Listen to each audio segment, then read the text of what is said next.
Hodge coming in. What's going on?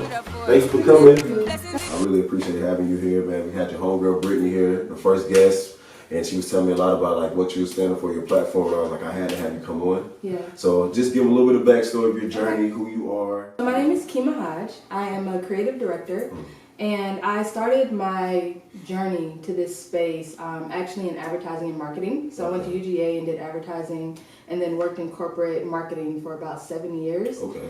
And so what I really want to do now is bring that same big corporate creative marketing energy that allows big brands to make it to small businesses, especially, businesses which are owned by people of color, especially black owned. Yeah. So before that, was that something that you always wanted to do growing up? To be honest with you, no. Okay. No, I thought myself at first when it came to advertising. I'm a creative by heart. Okay. So I love to write. I love to do anything creative. I used to write poetry and all of that, do stories and things like that. My mom was like, I don't think that's going to really make you the money you need, sweetheart. So I'm going to need you to find a different thing to do. And so I ended up getting accepted into UGA. Was undecided for a little bit. Tried to find this nice blend between business and creative.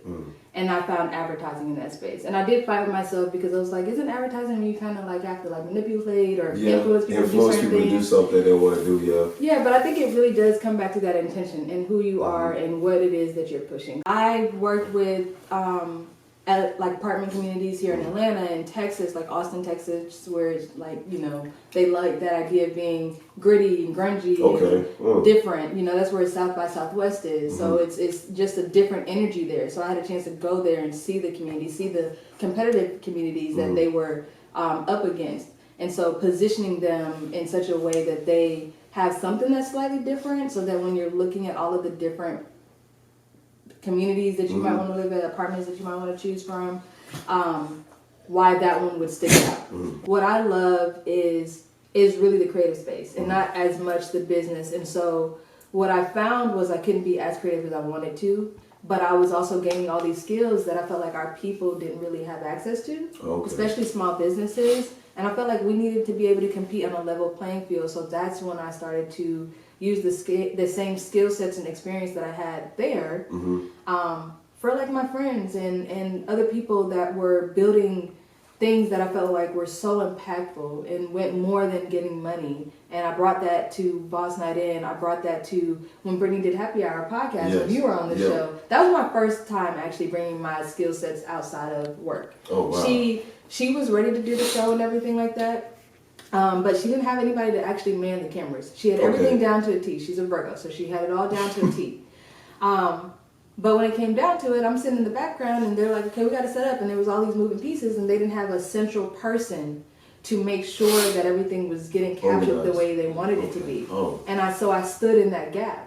And that was the beginning of my journey as a creative director. Okay, so you brought your vision and like the look, what you want to see. Yes. So was you also involved in the discussion party? I did not because she already had a group of friends from Georgia Southern.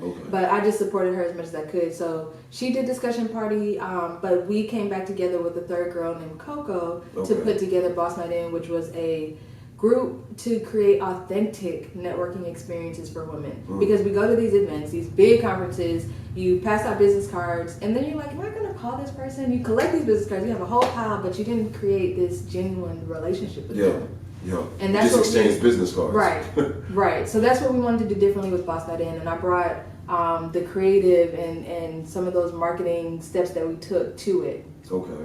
How is it as a woman of color, like when it comes to you into these networking events, trying to talk to people, trying to connect and whatnot, especially like wanting to promote your brand?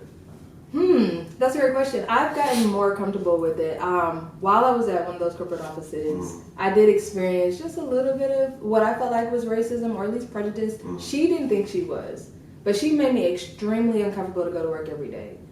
And literally, I wanted to leave that job for so long. For almost a year, I tried to apply for jobs, and God did not bless me with that opportunity to leave.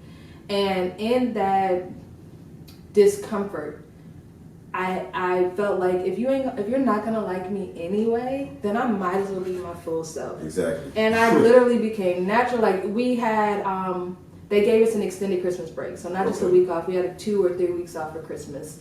And I literally was like, you know what? I'm done perming my hair. Like, I'm just gonna be me. I didn't want to go back. I was gonna quit and be like, you know what? Y'all, Yeah, I ain't got time for y'all. I don't care about me at all. I'm not coming back. good. Don't check for me in the next year. And everybody was like, no, Kimmy can't do that. So I was like, I gotta go back. But I'm gonna go back as me. Mm-hmm. So I allowed my hair, I stopped perming my hair, I stopped putting on for them. And I had to be comfortable in my own skin. I know I'm very intelligent. I know there are people who are gonna not like me just because of what I look like. Yeah. I understand both of those things, and I'm also an empath. Like, I understand energy and understand people, even when they're not trying to be understood. So if I know there's gonna be an openness with someone, then I'm all here for building that connection. If there's not, then I'm keeping moving. We're gonna go back to your journey. Was there like some type of list that you developed of the goals that you wanted to have and what you had set aside? And was this established, I'm sorry, was this established while you were working in corporate America, or was it established in college? So it's kind of like two different questions in that instance. You know, yes. When I was in college, I had a list, and I achieved that list. I believe manifestation is very real. I remember junior year of college, I'm interning over the summer at like a corporate office, and I imagined myself every day that summer living in a high-rise in Atlanta, having this corporate job and being that girl, you know, the heels, briefcase, and all of that stuff. And I got it to an extent, and I wasn't happy. Sometimes you don't even know what you don't know, and you'll get what you'll get it, and it's not going to meet you where you're at. So, so that was my list initially, and my list has evolved now to be more intrinsic. The things I want to feel, the things I want to experience.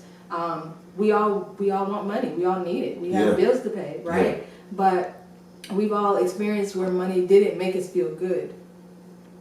Our manifestations have to make us feel good. You're not chasing the money, you're chasing the freedom, you're chasing the ability to do what you want to do. And does that involve discipline with you? I'm working on that.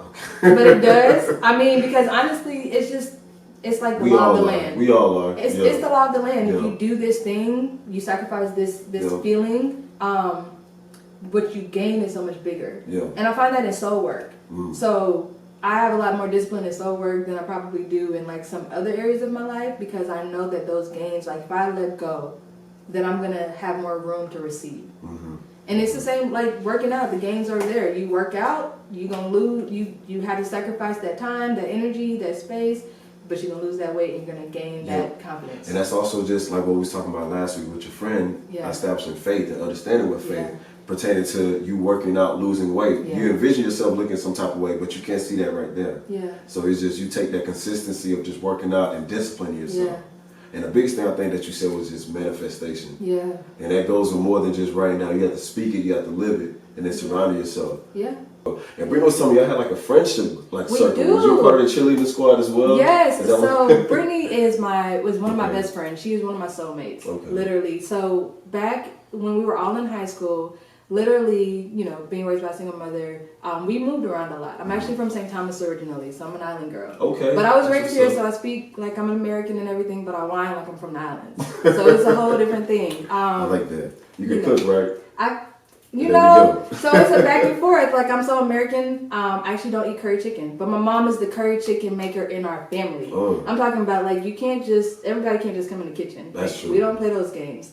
But my mom makes the curry for the family, and I don't even eat the curry. Like, I'm so disrespectful. Oh, man. You super Americanized. I'm super Americanized now. But, so we ended up moving before I went to high school.